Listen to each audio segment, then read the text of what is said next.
friends, they used to laugh at me. Used to show them on my record something casually. Used to say it was a passion, I'm a path to be. Then they told me that I couldn't, so I had to be. Tell me what they really think about it now. Used to hate it, but I guarantee they're proud.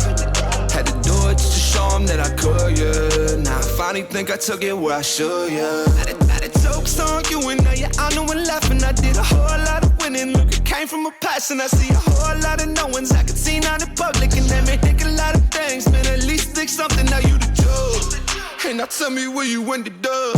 Yeah. Look, I bet it was a simple job. Yeah. Look, I went and took a different route. Yeah. Look, that's why my life is different now. Back in my feelings, look, when I wasn't so gifted and I was learning to do this, and all I heard were the critics, and now I'm playing for that shit. Look, I was way out the basis, but I just needed some talent so I could wait this to greatness. Oh yeah, you ain't never think this, no, no, no. Stop me while I started, homie, whoa, whoa. Now this shit settled, just go better and better. But I'll always remember, yeah, yeah. Welcome back to That1 Podcast. We're in the studio here at home, and I have some amazing ladies with me that are definitely that one in their space. We have Nat, Kovarik, and we have taravanderdussen. These ladies are the dynamic co-hosts of the top-ranked podcast, Discover Ag. They're making agriculture cool and hip, and that's what I love about them. You know, there's a lot of things that I do that are boring, and then I'm trying to always think about, like, how can I make this hip, like where people are interested about it that aren't normally in agriculture, so they can really understand the importance of whatever it is that I'm thinking of. And I have the ladies in the virtual studio today here in That1 studio. What's up, ladies? Hi, thanks for having us. Yeah, good morning. Happy New Year. Yeah, Happy New Year. My pleasure. My pleasure. And this, by the way, folks that are watching or listening, if you're listening on the podcast networks, we're also available on Motivation Success Network. Shout out to Dennis and his team. And also you can check us out on your favorite podcast platform. But these ladies, you can check out discoverag.com for them as well. And then their podcast is a top 1% podcast globally, Discover Ag. But the thing is if you're not into agriculture, it's cool because they also talk about other topics and make it fun and entertaining. So go check them out. Ladies, let's get into it from the beginning here. I need to know, like, first of all, how did you guys meet? Because, by the way, one of you is in New Mexico, one of you is in Nebraska. So how did this all come together? Classic millennial friendships. We, met online, slid into each other's DMs is what we always joke about. Because yes, we are like over 1,000 miles apart, and we obviously run a business and host a podcast together. And so, yeah, we met on Instagram. So isn't this funny? Because I believe, Tara, you and I met that way. We did. We met on Instagram. I'm telling you, that's just like the only cool way to meet people these days. Yeah. I mean, whether it's dating, whether it's for networking or business or, opportunities, podcasting, like you got to use the DMs, guys. Like, here's the other thing. Like, you have to make sure that your account looks good, not for people that are going to come to it out of the blue and randoms. But when you reach out to people, they're going to look at your page. And I think that's important to make sure your page looks good so that they know that you're legit, you're real. You're not trying to just sell them, what do you call it? Crypto. So we connected that way, and then you guys connected that way. That's amazing. So how did you, like, what happened? Like, did one of you recognize the other's doing something that you liked, or how did it all shake out? Yeah, well, we had been sharing online in our respective, Tara's on a dairy farm, and I kind of grew up in the world of cattle ranching. And so, we can kind of get in, I guess, to the story of how we ended up sharing about those things online, because it's a little bit of a journey of itself. But, not a lot of women were at that time talking about like production agriculture and kind of the way we were. And so I think the cosmics aligned, like there was an energy connection that just, it was like, you're doing what I'm doing that no one else is doing. That it's kind of weird, people in our everyday life. Because this was before there was Instagram stories, we were starting, so it's been, 10 years, 7 years. So we're really dating ourselves very quickly on this podcast. So I think just, mutual missions at the beginning, kind of mutual voices kind of brought us together. And that's kind of the glue that's also held us together this entire time as we've created more and more and built Discover Ag, is that same mission we have for showcasing kind of this industry, this world that we love so much. And what was like, who reached out to who? That's what I want to know.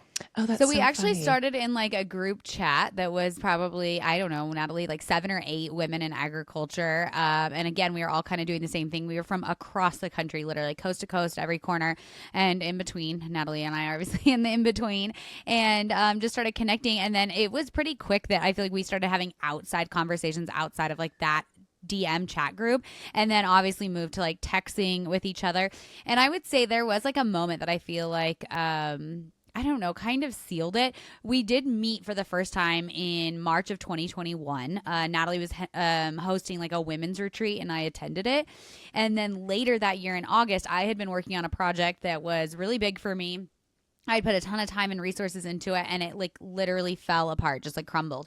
And I reached out to Natalie, and we just ended up like brainstorming, working through things. And so that was like, I don't know, kind of the genesis of like really getting the ball rolling on starting things together. I'm sure Tara messaged me first. For sure it was me. Just She's the extrovert of the two of you. You know what's so crazy is I actually got a DM. One of the first DMs I got from Natalie, she was in a joint account. And so it said like, hey, this is Natalie. And she like shared how much, this is like going to make me emotional. You shared though how much you like loved my account, loved what I was doing. Like this was very, very early on. And I screenshotted it, and it came up on my Google Memories the other day. And I was like, that is wild. Because I'm talking, it was like 7-8 years ago you sent that. And so it's just kind of crazy to think about like where we started and where we're at now, that I talk to you literally all day, every day. Voice memos galore. Yeah, you know, I just so I'm a Christian, and I read the Bible like crazy now, and I'm in my 40s. Like I didn't understand it before enough. I understood some of the things, but I learned a little hack that if you stop and look up words that you don't understand or phrases, you get sucked into the content once you can understand all the words. Because if you don't understand a word and you pass it, you get to the bottom of the page and you forget everything you just read. Right. So I'm reading the Bible now, and I understand how to learn. In my 40s, it took me a little while. But the thing is that I was reading the book of James, and I don't mean to turn this into a Bible podcast or anything, but I just want to point something out to you, because I was writing quotes. I write quotes down whenever I get in the mood so that I can use them later on Instagram or stories or whatever. And they're quotes from mine that I come up with. But there's one thing that hits me here with this is that jealousy, this is a quote that I just wrote this weekend. Jealousy and selfish ambition are roadblocks. Shift your focus to collaboration and watch chaos turn into clarity. And so many women, especially, and I'm just going to say it, women a lot of times are catty, jealous of others. Look at her. Look what she's doing. And especially if it's the same thing you're doing. Like a lot of times, not you ladies don't do this, but some like they do that and then they hate on them, right? And nothing ever comes from that. Like it just pulls you down. And you guys did the opposite of that. And now look what you guys are doing. It's amazing. Yeah, and it is super cool because I've thought about before, like, gosh, could I have podcasted alone or done some of these things alone? And I always, inevitably, very quickly, I'm like, it would never be even half of what it is. Like, sure, I could have, but it would never be half of what it is with Tara. Like when we do something together, I do feel, as you kind of mentioned, like that chaos, that it becomes that clarity. And I think, in my humble opinion, Discover Ag is what it is because both of us and the different things we bring to it, which is pretty powerful and pretty cool. Yeah, yeah. So when you guys started, like how far after you guys met did you do the podcast?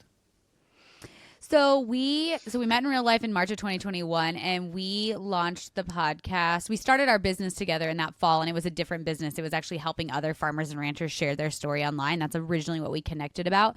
And so our podcast in April of 2022, we launched it as that, as like a telling rural stories of people that have grown like really cool businesses online, that have grown business in real life that are like ag adjacent. Maybe they're in the ag space, but like doing something cool, kind of like rural entrepreneurship, I guess is what it was. And that was kind of the space of life we were in at that time, was just like a lot of farmers were like, wait, how are you guys doing this online? How are you turning this into the business?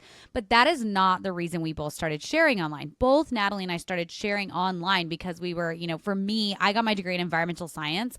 So I was seeing so much misinformation about, cattle's impact on the environment. And I wanted to like set the record straight. I wanted to like tell people what boots on the ground it looked like on a dairy farm. And so we loved our journey with our original inception, but very quickly we realized our podcast was meant to be what we originally started out to do, and that was to tell people about agriculture in unique and fun and different ways. And so the podcast as it is now was founded in December of 2022. So we just had our 2-year anniversary. So yeah, I was gonna say 2 years. Okay, Little pod-iversary. Yeah, and when you started, did you have success right away? Did you notice like people were paying attention and downloads, or did it take some time? Or take us through that part. Yeah, again, it's like kind of muddled to answer because we had technically like 2 different content of podcasts, right? So, having shared online in respective, again, dairy industry, ranching cattle, we had built up some, substantial personal followings that followed us over to the podcast. So did well, but you could tell when we shifted again from that, rural entrepreneurship kind of business building, sharing, storing to what we do now, which is like using our voices to talk about trending topics in the ag and food space. There was magic right then, we could tell. And that was, one of the reasons we decided to shift our content, is because not only could we feel it in our hearts, like this is what we're meant to talk about, but we could feel like that's what people wanted to hear us talk about too. So yeah, there was, I think quick growth from hitting that alignment of like, this is what we're supposed to talk about, like making that change. And then also being able to like bring over some of our community from like our social media channels, I think helped spur that kind of beginning too. And when did your social media channel start to grow? Was it before the podcast or like before the podcast? Yeah. Before. Okay. So you guys already had that kind I of would actually say we've shifted our focus of less like quote unquote Instagram growth to podcast growth. And I realize those go hand in hand, but I think it's like a little bit of a mindset shift in like what you're creating content for specifically. Yeah. So ladies, I figured something out on Instagram. It's more of a perception platform than a conversion platform. I feel for most people, because when people Google search you, or they're going to work with you, or they hear your podcast, whatever, they're going to Google search you. And then a lot of times the first thing that pops up on Google is your Instagram account. Mm-hmm. And if you don't have a good looking Instagram account with, and it's so stupid, it's superficial and it's surface level, but followers, and when they go there, if there's engagement that's not there, like people like 3 seconds, they go somewhere else. Yeah. And so I've the game on Instagram is very important for people to understand. And there's a game being played behind the scenes that most people don't know. You can get some organic growth, but there's ways that you can collab with people. I think you guys have probably heard of this before, but if you do it the right way, then it can trick the algorithm and get more eyeballs on your stuff. And so most people don't know that, and they're out there pushing content out there, and it could be good content, and they don't get any traction. And, and unless you're showing violence or fights or taking the clothes off, all that kind of stupid stuff, it's hard. So there's a game. And if anybody, by the way, anybody wants to know that game and it's listening, just hit me up, DM me on Instagram. I'll share more details with it. But I think Instagram is a more of a perception platform. And then when you're podcasting, man, the long form and then clipping it up. Do you guys do a lot of repurposing with it? Mm-hmm. Yes. Yes, that's what we've actually seen a big shift in that recently. Like Natalie can probably speak to this too. I feel like Natalie is kind of like our creative brain behind the scenes. But with the push of the carousels on Instagram is actually turning like quotes and things we said in the podcast into a carousel versus just like a video clip of us like talking on the podcast. We've seen it's fascinating when you've been on Instagram. I feel like I'm coming up on like I think I just passed 9 years of like actively sharing on Instagram. It's crazy to see the changes, year after year, and like what's being pushed and how to like repurpose your content to get, it to go further. Yeah. What's the biggest challenge you two have had in the relationship that you have? Oh man, that's such a good question. I know. So I will say one thing about Natalie and I, well, a few things. I think we are really good at leaning into each other's strengths and not second guessing each other on the things we know we're good at. Like if Natalie tells me, Natalie is like our Instagram like brain, I feel like a creative brain. I would never, I might be like, have you thought about this? Or like, I saw this kind of trending, but like ultimately if her gut is telling her something, I'm like, oh, I'm all in. We're good on that. Like, I don't need to second guess you or like question you. Same with my strengths. Not sure what my strengths are. Whatever those are, the same thing. Like, we just don't second guess each other and go back and forth on things. I also think on some degree, like living 1,000 miles apart, like I know that's weird to say. And like, there's times in my life, like Natalie's my best friend and I don't have her in my like everyday life. Like if it's my birthday, a lot of times like Natalie's not there to celebrate with me. And that really sucks. But in some ways, I think it like creates, I don't know, a lot of clarity and intent. And like when we get together, like it creates like a different kind of magic. I don't know how to put that into words. Yeah. So before I went into partnership with Tara, I ran, my original introduction to social media was for a direct to consumer beef business I started. So I was taking like, the beef we grew on our ranch and selling it, skipping all the middlemen, right? You could come to our website, order it. And I started that with a childhood friend. And so I had this other, I guess, business relationship. And one thing that I took from that, partnership and running that business was like, if I was going to ever have a partner again, like micromanagement would not be part of that relationship. Like trust had to be a part of it. And I wanted to go into business with someone I didn't have to micromanage, or that, I didn't question trust. And same way, that was going to be a two-way street. I wanted to go into business with someone that felt the same way about me, that was like, you think that's probably a good idea, we should do that. Or like, go do that. I don't need to see the result. Just go do it.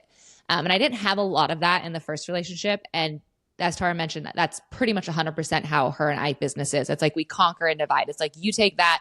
I don't even need to see the polished, finished draft. Like, I trust you. If you are willing to send that out, it's good enough for me. And so I think there's just this, like at the foundation of our business and the foundation of even our friendship, there's just this like level of trust we have that I think obviously is very, very conducive to business. Because going back to your original question, like, I wouldn't say like I don't want to like sugarcoat our relationship, but we really don't have a lot of problems.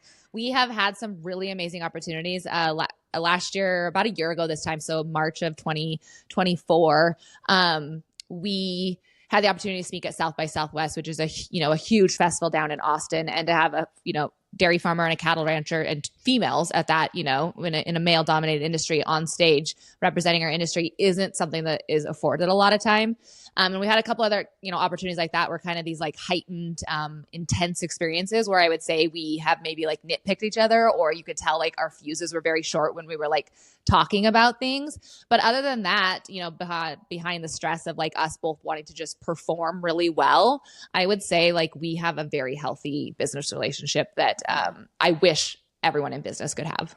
The only thing I'll add to that, I think, is one thing that I've learned too, is to set aside egos. Like if I know Natalie is better suited to do something, I'm like, go do it. Whether it's like you said, like reaching out to people in DMs. Natalie has double the followers I have. There's so many times when I'm like, Natalie, can you send that DM? Like your Instagram profile is, the resume that I want put out there. Like things like that I do think, putting egos aside, that's like, if this is good for Natalie, it's good for Discover Ag, it's good for me, and vice versa. There's, times again that Natalie will say, you need to send this to her, like it will be better coming from you or whatever. And just like not taking any, I don't know, ego along with that, if that makes sense. Yeah, no, it's huge. Ego is there to keep us safe, but when it gets beyond that, then it holds us back, and it ruins relationships. Absolutely. For sure. How often do you guys get to see each other in person? So this is kind of wild. That's why I said when we get together, it's magic. Like a ridiculous amount of time. Like, and it's just so crazy because I have friends that I see less than Natalie in the same town, because when we probably have work business trips at least once a month. I would say it's probably almost every 3 weeks. The last time I saw her was in Vegas for NFR, and that was the beginning of December. And I was like, I don't know when I'll see you again. Of course, an opportunity came up. We are flying to see each other on Thursday for a business thing. But what's wild is when we go to see each other, like we stay in the same hotel room, like we are together for 3-4 days straight, just like working, hustling, building our business. Obviously we try every once in a while to carve out like personal time where we'll, go to a nice dinner or something when we're away together. But it is kind of crazy. You're just like put into this situation for 3 days. You just like focus on your business with no outside distractions whatsoever. Our kids aren't there. Our husbands aren't there. Like we're door dashing food to ourselves, and we can I feel like we can just crank some really there's some magic that happens in those hotel rooms. Yeah. So, what's the guilty pleasure, orneriness that you guys do when you guys get together? Guilty? Oh, I don't know what that means. Yeah, you get away from you get away from the family. You're free. You're free. I'm not talking about bad stuff, guys. I'm talking about what are things that you do that you don't normally get to do? You know what I mean? Obviously. Nothing. We work. We literally work. Maybe a dinner. We're all work and no play. No, we do definitely, I would say, get a dinner every now and again. I feel like every once in a while I'll DoorDash us some kind of treat that's something we love. That's more my guilty pleasure than Natalie, but I drag her along with that. No, but I think maybe to answer your question, when we're getting together for business, it is usually an opportunity. So we're actually getting together this week for a movie premiere. So we'll go to the movie premiere, the red carpet. We're going to do a podcast interview. So it's kind of the trip itself is the little fun getaway. Yeah. Oddly enough, like our business is so much fun. Like when we were together in December for NFR, for people who aren't familiar with that, it's abbreviated for the National Finals Rodeo. And it's like a 10-day, basically the pinnacle of like, you know, rodeo Western culture. And it takes place in Vegas. And so we were there, we were doing like, you know, photo shoots, we were doing interviews, you know, we were doing like shop visit, like shopping, you know, like we were doing really fun activity that somehow ends up being our work, which is like what's really fun. So I think that's the guilty pleasure of like getting away. Yeah, it's like what we're going to do in and of itself. We got to go to a Whataburger red carpet premiere with the Wrangler. Like it was so cool, and it was work, and we had so much fun. So I will say, I second Natalie that what we get to do in itself is really cool and fun. Was that right after F1? Yes, they're back to back. I was there for F1, and then I was going to the airport, and the guy was like, "Oh, this week's gonna be fun. All the cowboys and cowgirls I are know. coming into town." Yeah, it was right after F1. Okay.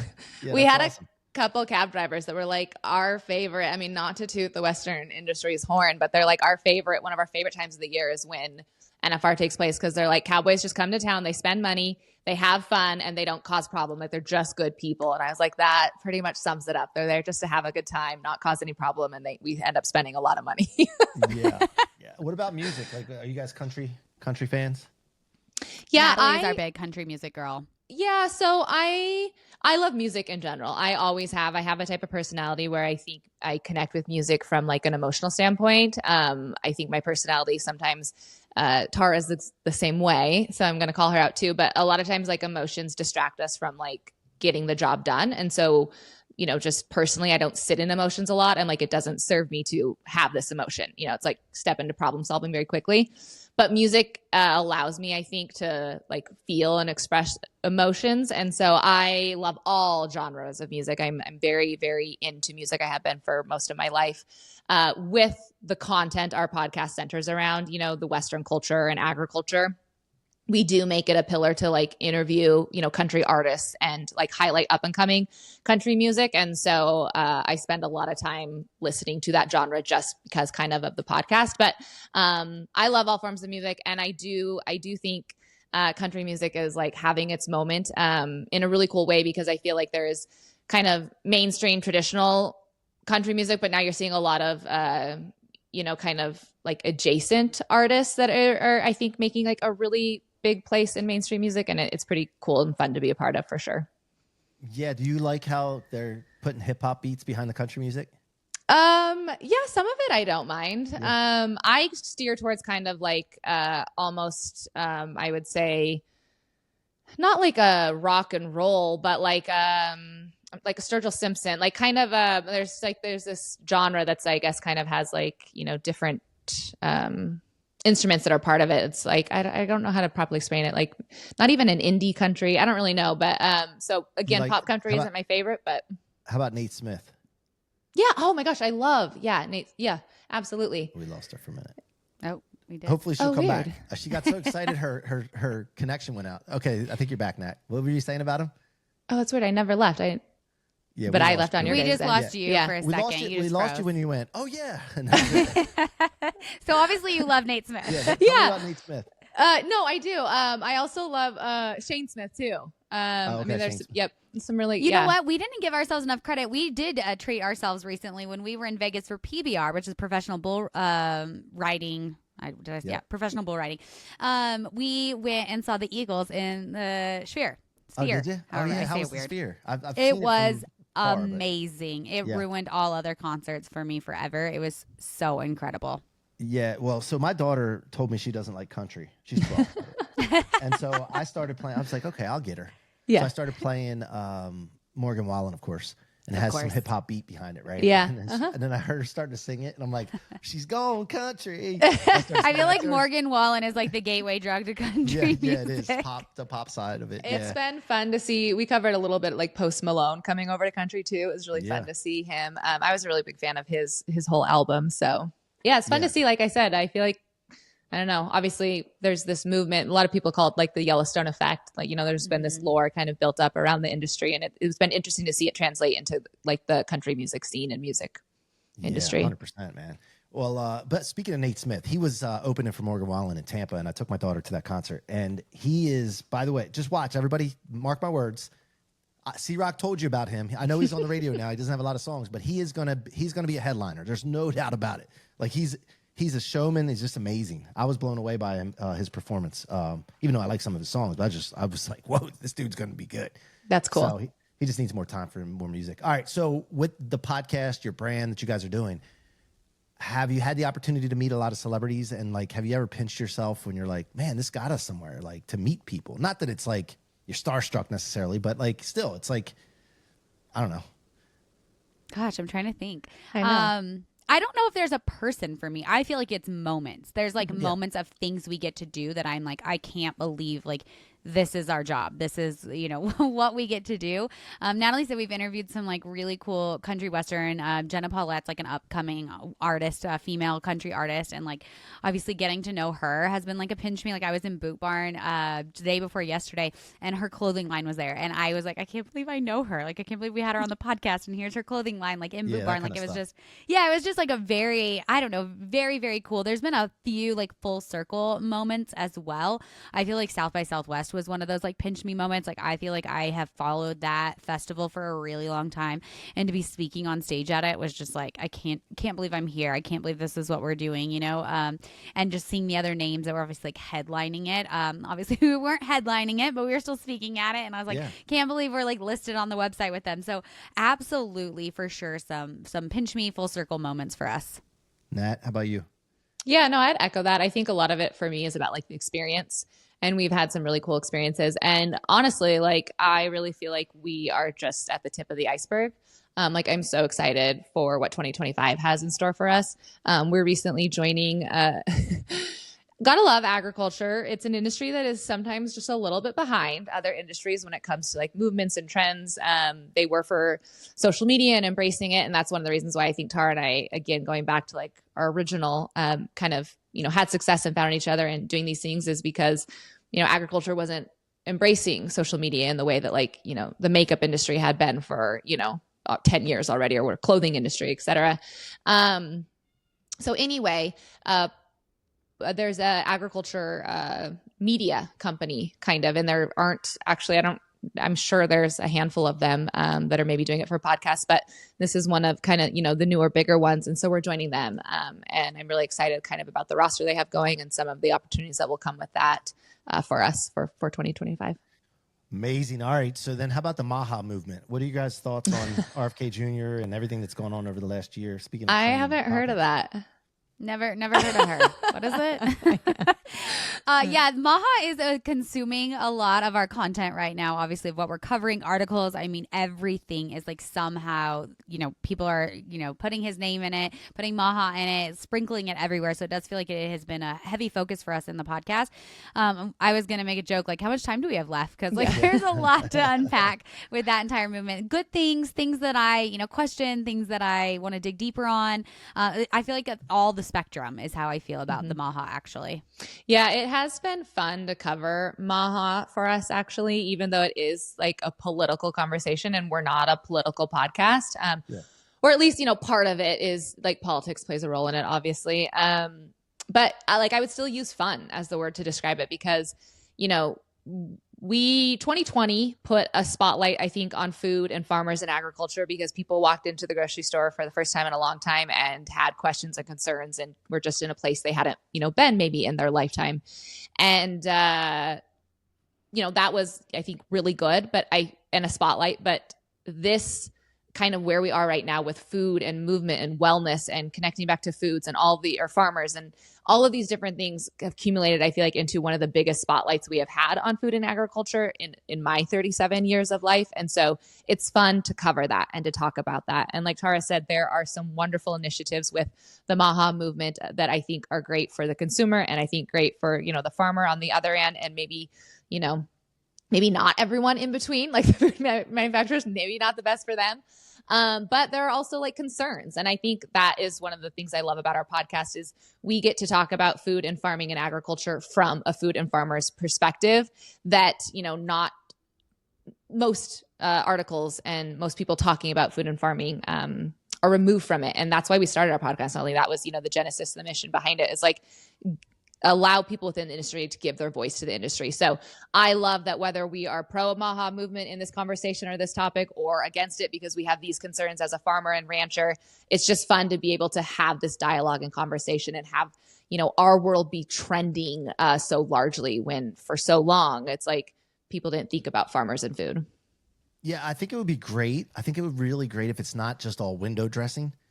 Yeah. And there's Yeah. something that really, by the way, the good thing about it is there's attention being brought to it, right? You guys are doing a great job with that, but this is like on a presidential election scale, whatever, Yeah. politics aside.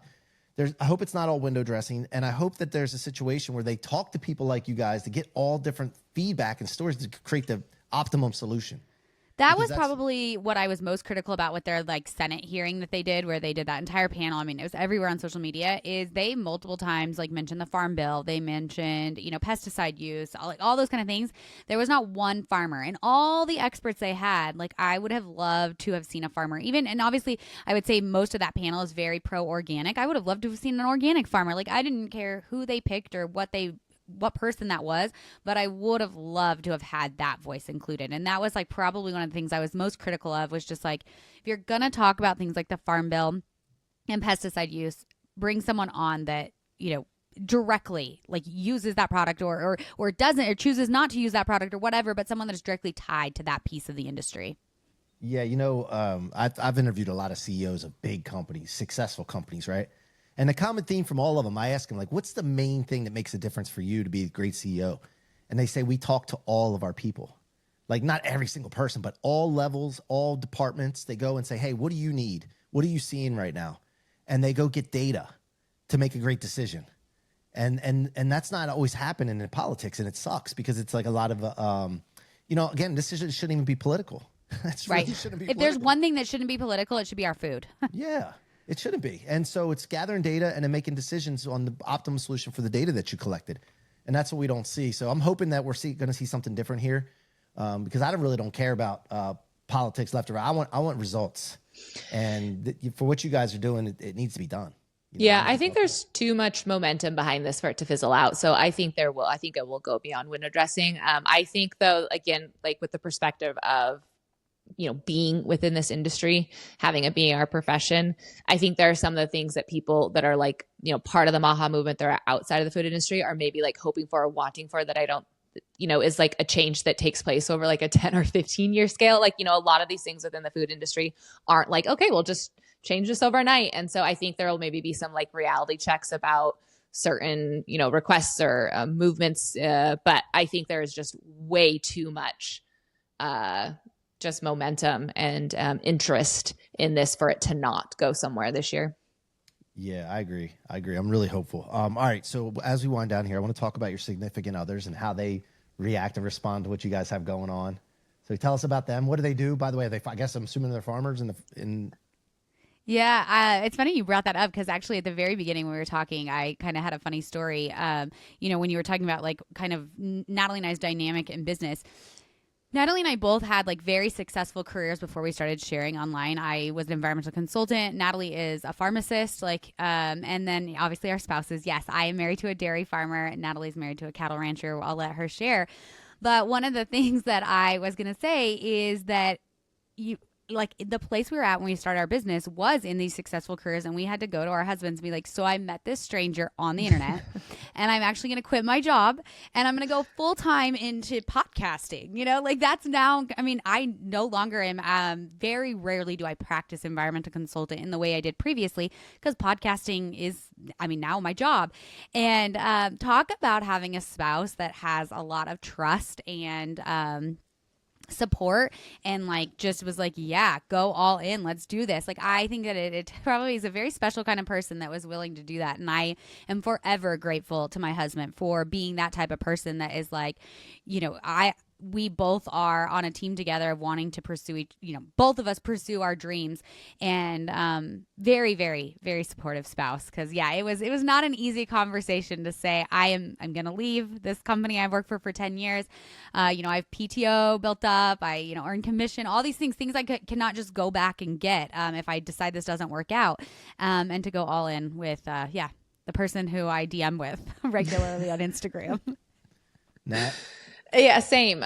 Which I think is why our business obviously worked well from the beginning, is we weren't fighting friction within our households and our marriage to try and make, this business, this other entity run as well.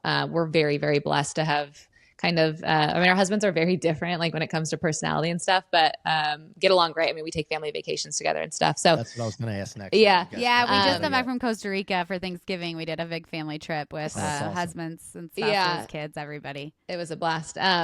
So very different people, but share the same, they're the same person when it comes to like supporting their wives and what they want to do. And so it's been, again, very fortunate that whatever crazy harebrained idea we have, our husbands are like, go forth and do, ladies, like just, be yourselves.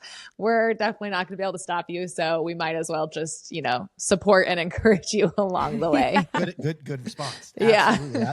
21 years of marriage. I learned that quick, man. Yeah. Yes. And there's when women have success, not just financial success, but maybe like they get known or whatever people define success as, and it seems like it's a little bit higher level than the man.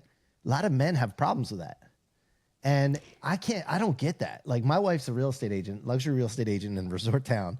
And she's having a great start to the year already. Like a lot of closings in January. And I'm like, yes, sugar mama. Like, I don't get the guys that, I don't know, man. Maybe it's just so interesting you say that. I just had this experience. Like it, for the most part, does not like bother my husband at all. Like he is absolutely like, you do great. It means we do great, right? Like that's amazing. Right. And I have had a few instances recently where other men have posed like comments or questions to him, and you can absolutely tell what they're trying to get at. And they are trying to get at like, does it bother you that your wife is having success?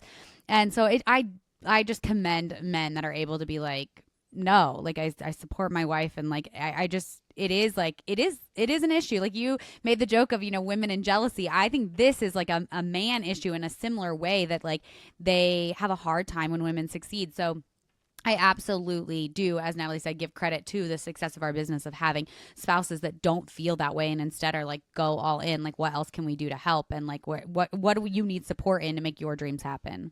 Yeah. And it's interesting because we do travel so much for our job too. And they'll like hold down, they're holding down.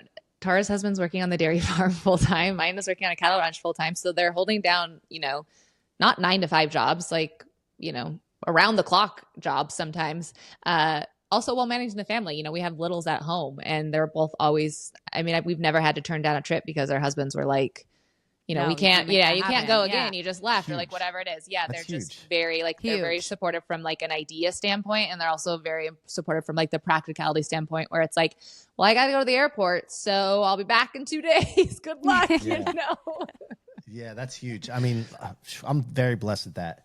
My wife, like, she lets me. I say she lets me, but she does. I say that because like it's like you could either do it and then be supportive, or like give somebody crap, and then like nobody wants to live with a nagging partner. Like nobody does, No. I got to share this with you guys as we wind down here. Okay.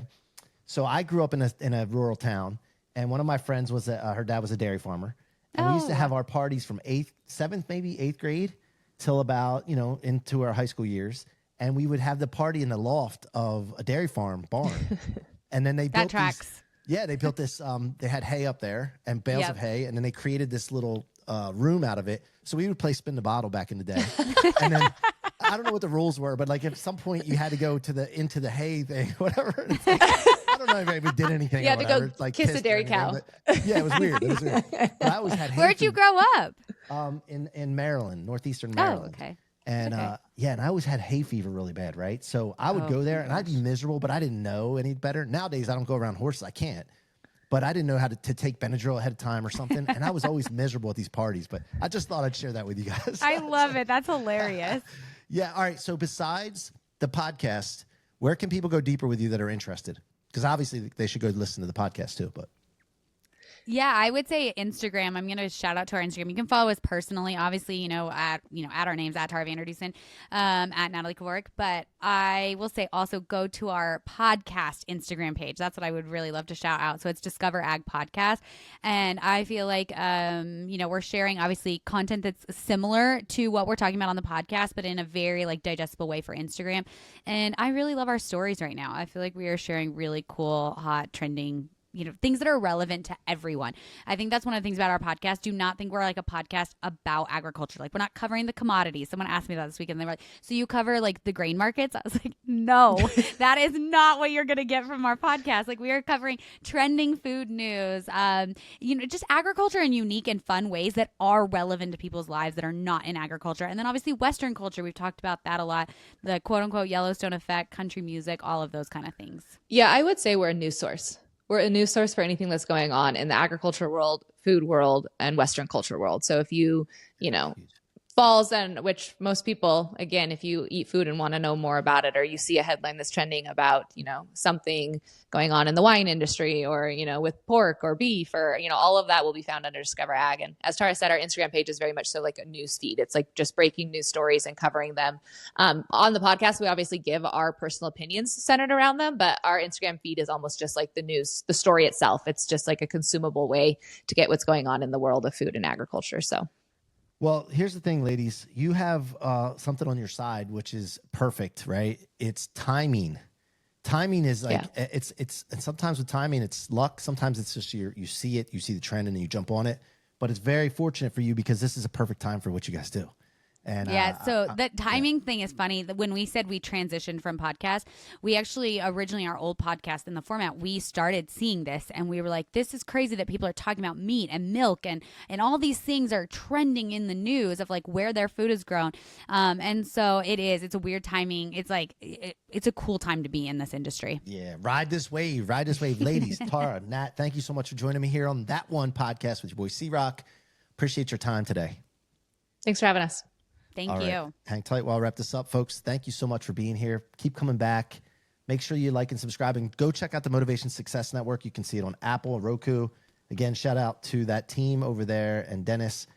And until next time, be that one.